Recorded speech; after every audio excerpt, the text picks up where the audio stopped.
Matagal nang sinasabi ng mga eksperto na sa hinaharap, ang mga makina na ang maglalaban, hindi na tao, maglalaban ang hukbo ng mga drone, robot, at sasakyang walang tao habang ligtas at malayo sa labanan ang mga nagpapatakbo. Sa Ukraine, nasisilayan na natin ang mga eksenang parang sa science fiction. Sa harap ng labanan, nagmamadaling sumabak ang Rusong assault squad na umaasang may haharang na sundalong Ukrainian. Pero ang naghihintay sa kanila ay mas malala pa. Mga kalabang hindi gawa sa laman at buto, kundi malamig at matigas na bakal. Ito ang robot na hukbo ng Ukraine. At ito'y lumalaki, lumalakas, at tumatalino sa bawat araw na lumilipas. Bagamat parang mula sa hinaharap ang ideya ng mga robot na militar, ito ay konseptong mahigit isang siglo nang umiiral. Noong 1915, halimbawa, nilikha ng Pransya ang kauna-unahang prototype ng sumasabog na robotic drone sa mundo at naglagay ng 20 nito sa serbisyo ng ikalawang hukbong Pranses. Noong dekada 1900 at 30 nagsimulang gumawa ang Unyong Sobyet ng teletank, isang tangke na pinapatakbo mula sa malayo at may sariling machine gun. Ang mga unang halimbawa ng mga uncrewed ground vehicle, UGVs o mga armadong robot, ay ginamit sa digmaan sa taglamig sa pagitan ng Unyong Sobyet at Finland at sa mga unang yugto ng digmaan ng Aleman at Sobyet noong 1941 at 41 sa halos parehong panahon.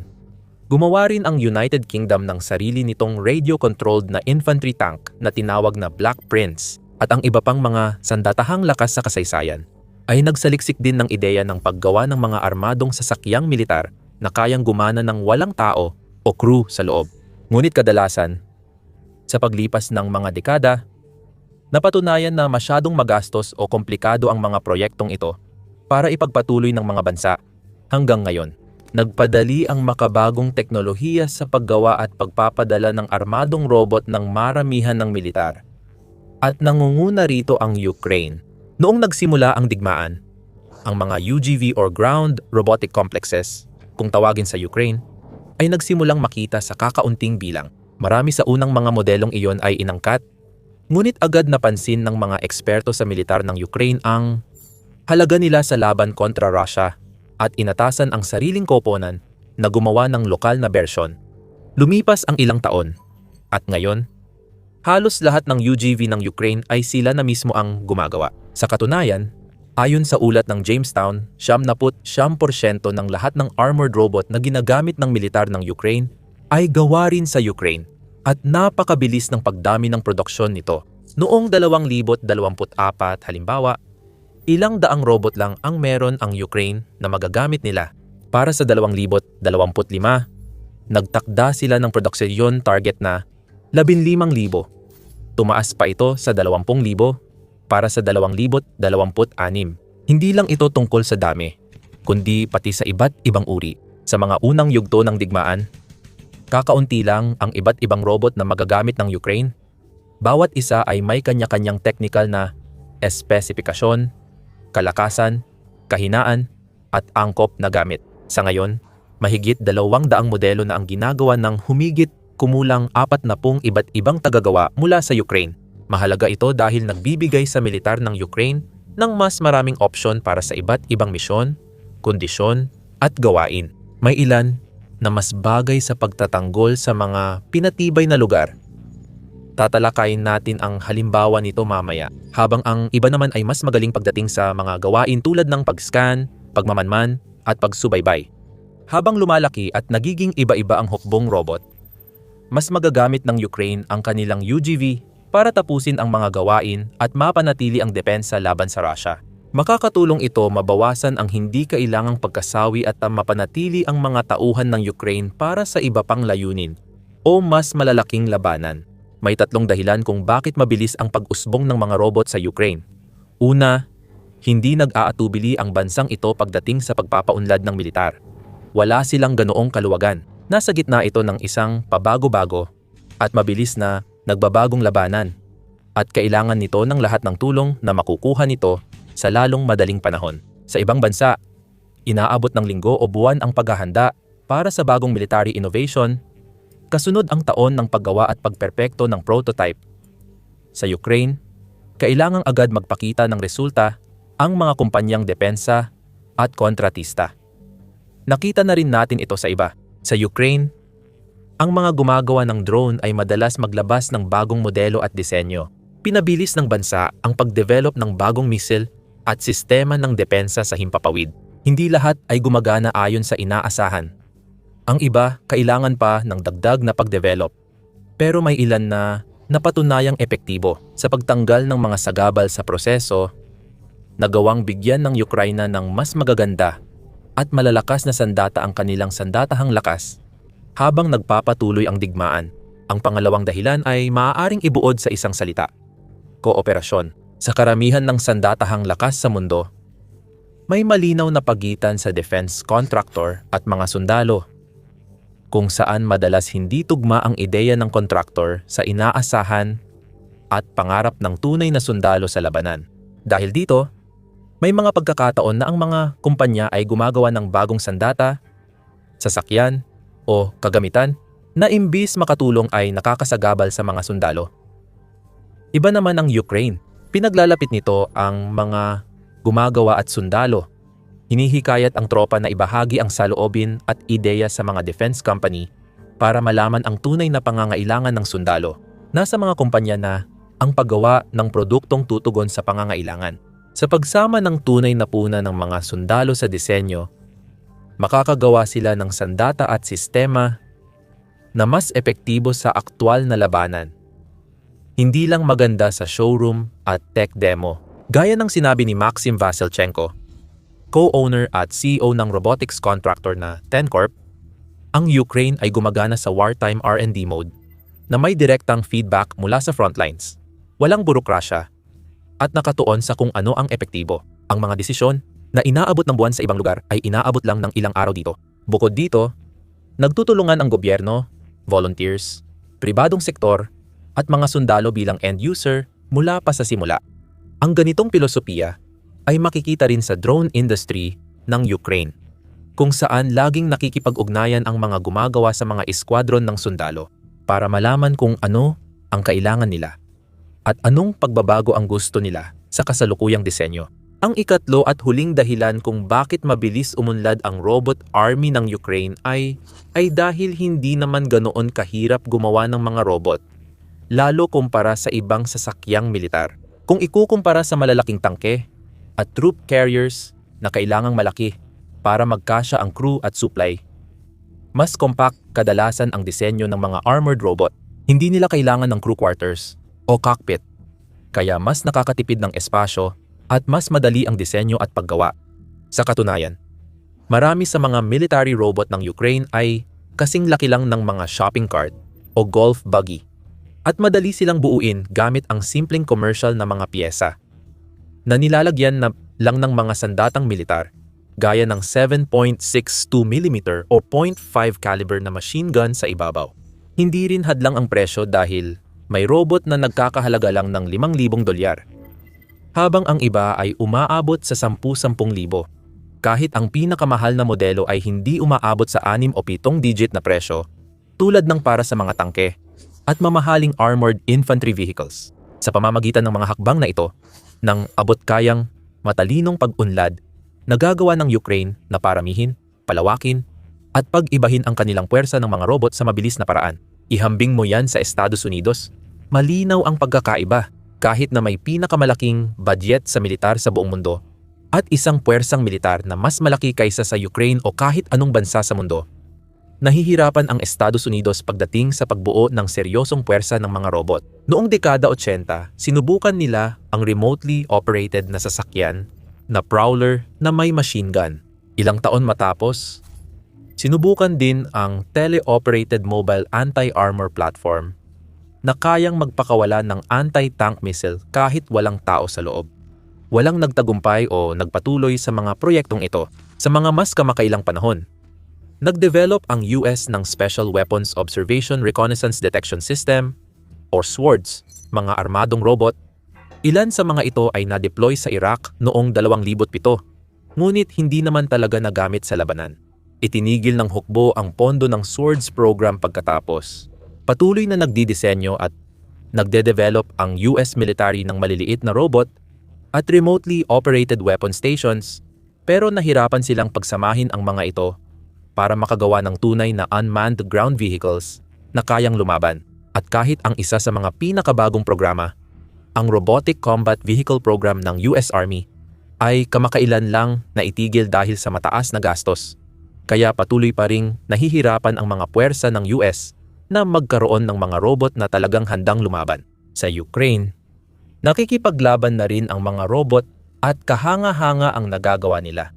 Bago tayo magpatuloy, kung gusto mo pang ganitong kaalaman, mag-subscribe ka sa The Military Show. Ganito kami magpaliwanag linggo-linggo. Ang paggawa ng hukbong robot ay isang bagay, pero ang tamang paggamit nito ay malaking hamon pa rin. Bago pa ang teknolohiyang ito, at pati militar ng Ukraine ay kulang pa sa karanasan dito. Dapat agad mag-adjust ang mga sundalo, natututo habang ginagamit at nadidiskubre ang pinakamabisang paraan para mapakinabangan ang bagong bakal na kakampi. Hindi rin sila nagtagal bago makuha ang magagandang resulta. Noong 2024 napanood natin ang unang video ng armadong UGV na nanguna sa pagsalakay ng mga Ukrainyano sa posisyon ng mga Ruso. Hanggang sa puntong iyon, ginagamit lang talaga ang mga UGV para sa mga kamikaze na atake o paglalagay ng mga mina. Pero pinatunayan nito na kaya nilang gampanan ang iba pang mga papel. Nakikipaglaban hindi lang kasama ng mga sundalong tao, kundi nangunguna pa sa kanila. Inaakit ang atensyon ng kalaban at binubuksan ang daan para makasunod ang iba pang mga tropa sa likod. Ang robot na tinutukoy ay isang Lyut 2.0 UGV, isang 600 at 60 pound, 300 kilogram na sasakyan na nilagyan ng PKT machine gun na kayang magpaputok ng may napakagandang katumpakan sa layo na hanggang 2,600 at 25 talampakan o 800 metro. Pinoprotektahan ng steel plate armor. Ang Lyut, tulad ng ibang Ukrainian na armadong robot, ay matibay at kayang tiisin ang putok ng maliliit na armas. Sa video, nakita nating dumaan ito sa ibabaw ng mga anti-tank mine pero hindi sumabog. Nakikita nating nagpapaputok ng tila RPG ang mga tropang Ruso sa UGV. Pero patuloy pa rin itong gumagana kahit ilang beses na tinamaan at muntik tamaan. Sa huli ng video, makikita ang mga sundalong Ruso na tumatakas mula sa trinsera, nagmamadaling umiwas sa robot na halos di mapatigil, na tila eksena sa sci-fi pelikula. Simula noon, maraming ulit nang napigilan ng mga robot ng Ukraine ang pag-atake ng mga Ruso at nakipaglaban sa makinarya ng digmaan ng Kremlin. Noong Hulyo 2025, sa kauna-unahang pagkakataon sa mundo, nahuli ng ika-3 brigada ng Ukraine ang mga sundalong Ruso gamit lang ang mga drone at robot. Ayon sa pahayag, gumamit ang brigada ng kamikaze drone at robotic ground vehicle para wasakin ang sunod-sunod na bunker ng mga Ruso sa Kharkiv, Hilagang Silangang Ukraine. Habang naghahanda ang isa pang robot na sirain ang nasirang kuta ng mga Ruso, napagtanto ng natitirang sundalong Ruso sa loob na 2 lang ang pagpipilian nila: kamatayan o pagsuko. Sumugal sila at lumabas na nakataas ang mga kamay. At agad silang inihatid palabas ng combat zone ng mga drone at inaresto ng militar ng Ukraine. Isa itong kahanga-hangang tagumpay. Ito ang unang malinaw na ebidensya na kayang magsagawa ng mga armored robot ng misyon at makamit ang mahahalagang layunin mag-isa nang walang panganib sa buhay ng mga sundalo. Noong Nobyembre ng 2025, muli nating nasilayan ang mga robot ng Ukraine sa aksyon ng maglabas ng video na nagpapakita ng isang UGV na nagpapaputok sa isang Russian MTLB personnel carrier. Batay sa ulat, sinusubukan lang ng tropang Ukrainian ang kanilang robot malapit sa linya nang madaanan nito ang sasakyang Ruso. Sinubukan ng UGV crew ang kakayahan ng robot sa totoong labanan kaya sila ay nagpaputok. Mukhang hindi alam ng mga Ruso kung ano ang tumama sa kanila. Pagkalipas ng 1 buwan, may lumabas pang mga video na nagpapakita ng depensa ng robot army. Ayon sa detalyadong pahayag sa Telegram mula sa Ukrainian 3 Army Corps, isang walang tauhang ground robot, ang droid Bu-127 ay nagawang magbantay sa isang posisyon ng depensa mag-isa sa loob ng nakakagulat na 45 araw na tuloy-tuloy. May 50 cal machine gun pumuwesto ang UGV sa mapanganib na harapan, gamit ang armas para pigilan ang pagsulong ng mga Ruso habang ligtas ang mga operator sa likod ng linya. Sa 45 sunod na araw, nagsagawa ng combat duty ang Grand Robotic Complex ng 2 Brigada ng Asalto at pinigilan ang lahat ng tangkang pagpasok ng kalaban gamit ang putok ng machine gun. Ang mga operator ng strike unit ng NC-13 ang nagkontrol sa DevDroid 212.7 robot mula sa isang ligtas na silungan. Sa misyon, nabigo ang kalaban na makapasok o maagaw ang posisyon at naprotektahan ng mga mandirigma ang linya nang walang pagkawala ng tauhan. Ang bot na tinutukoy ay nilikha ng kumpanyang depensa ng Ukraine, ang DevDroid, na isa sa mga nangungunang pangalan sa larangan ng military robotics sa Ukraine ngayon. Ipinagmamalaki nito ang 15 milyang operational range at advanced na radio controls, kasama ang AI-powered automated navigation systems. Ang Droid TBW-127 ay isa sa mga pinakamalalaking tagumpay ng kumpanya at isang makinang nahiyas sa hukbong robot. Kamakailan lang, noong Enero 2026, isa pang droid, ang 12.7 UGV ay nakuhanan ng kamera habang nakikipaglaban at nililipol ang mga sundalong Ruso gamit ang onboard nitong M2 Browning machine gun. Pinaniniwalaan na ito ang kauna-unahang naitalang pagkakataon na ang isang robot ay direktang nakipaglaban sa mga kalabang tropa. At gaya ng ipinapakita sa video, hindi talaga patas ang laban. Hindi natinag ng putok ng magaan na armas ng kalaban, nagawa ng bot na subaybayan, ilak, at paulanan ng bala ang mga sundalong Ruso. Isa-isang pinatumba ang mga ito. Makalipas ang ilang linggo ng parehong buwan, nagtagumpay ang robot ng Ukraine at ang DevDroid nang mahuli ng Reconnaissance Strike Ground Robot ang 3 sundalong Ruso sa isang combat operation. Ayon sa ulat, naganap ang insidente sa Lyman sa Donetsk, silangang Ukraine. Doon, sa ilalim ng pamumuno ng ika-3 Separate Assault Brigade, isang DevDroid droid, TW-762 na nilagyan ng KT-762 PKT machine gun ang epektibong nagpuwersa sa 3 Ruso na magtaas ng puting bandila. Isang video ang kumalat online na nagpapakita ng mga sundalong lumalabas sa pinagtataguan sa gitna ng usok at guho. Itinaas ang kamay bilang pagsuko, inalis ang armas at humiga sa lupa. Gumawa rin ang DevDroid ng ulat tungkol sa eksaktong nangyari sa insidente. Reconnaissance Impact NRC Droid TW-7.62 na nakabase sa plataporma ng Enumo ay nakahuli ng 3 sundalong Ruso. Walang panganib para sa ating mga mandirigma.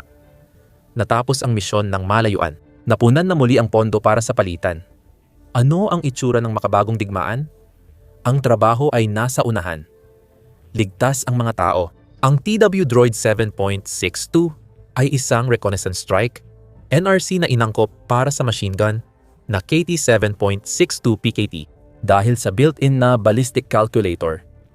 Mataas ang katumpakan at epesyensya ng complex sa pagtama ng target. Ang Droid TW-7.62 ay nilagyan ng mga elemento ng artificial intelligence para sa autonomong pagtukoy, pagkuha at pagsubaybay sa mga target.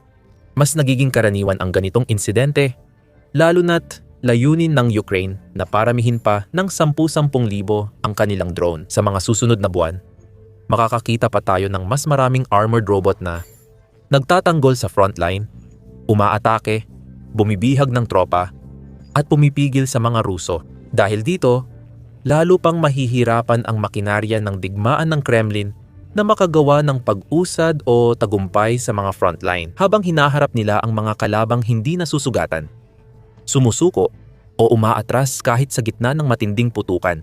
Bukod dito, mas lalakas at katatakutan pa ang mga robot ng Ukraine mula ngayon. May plano ng lagyan ng mas malakas at mapanirang sandata ang mga pinakabagong modelo. Halimbawa, ang DevDroid ay abala sa paggawa ng isang bagong ground-based na robotic combat system na may kasamang 30mm na kanyon. Kayang gumana ng epektibo sa layo na hanggang 3 milya o 5 kilometro. Ang bagong modelong ito ay magkakaroon ng mas mataas na kakayahan kumpara sa mga naunang bersyon. Magkakaroon ito ng mas malaki at mabigat na chassis na kayang saluhin ang recoil ng mabigat na kanyon. na magagamit sa direktang suporta sa putukan, sa opensiba o sa pagprotekta sa infantry sa mga mapanganib na lugar. Isa lang ito sa mga halimbawa. Maraming robotics companies sa Ukraine ang araw-gabi nagtatrabaho para makagawa ng mas malalakas, matitibay, at advanced na bot na handang magsagawa ng iba't ibang opensiba at depensibong operasyon, magligtas ng buhay, pumuksa sa mga kalaban, at gumanap ng mas malawak na papel sa digmaan. Habang sila ay lumalakas at mas nagiging advanced, ang mga robot ng Ukraine ay nagtatakda ng pamantayan para sa ibang mga puwersang militar sa buong mundo na matuto at subukang tularan. Maaaring magtamasa ng malaking tagumpay, pamumuhunan, at aktibong interes ang mga robotic brand ng bansa matapos ang digmaan. Dahil maraming militar ang gustong bumili at gumamit ng kanilang mga robot. Samantala, habang mas marami sa mga robot na ito ang inilalabas sa mga frontline ng mga lugar tulad ng Donetsk at Luhansk, lalo lamang lalakas ang militar ng Ukraine at lalo ring tataas ang kanilang tsansa ng tagumpay. Ngayon, hindi lang robot ang natutunan ng Ukraine na paghusayan sa makabagong labanan. Panoorin ang video na ito para sa detalyadong paliwanag kung paano na perpekto ng mga puwersa ng bansa ang sining ng drone warfare bilang alternatibo para sa mas malawak na pagtingin kung paano umuusad ang digmaan at kung paano ang iba pang mga issue tulad ng sirang lohistika at bumabagsak na morale ay lumulumpo sa makinaryang pandigma ng Kremlin. Nang hindi kailangang magpaputok ng kahit isang bala ang Ukraine, panoorin mo na lang ang video na ito. At huwag kalimutang mag-subscribe sa aming channel kung hindi mo pa nagagawa para sa mas marami pang maiinit na balita tungkol sa militar at makabuluhang ulat tungkol sa digmaan sa pagitan ng Russia at Ukraine at iba pang malalaking labanan sa buong mundo.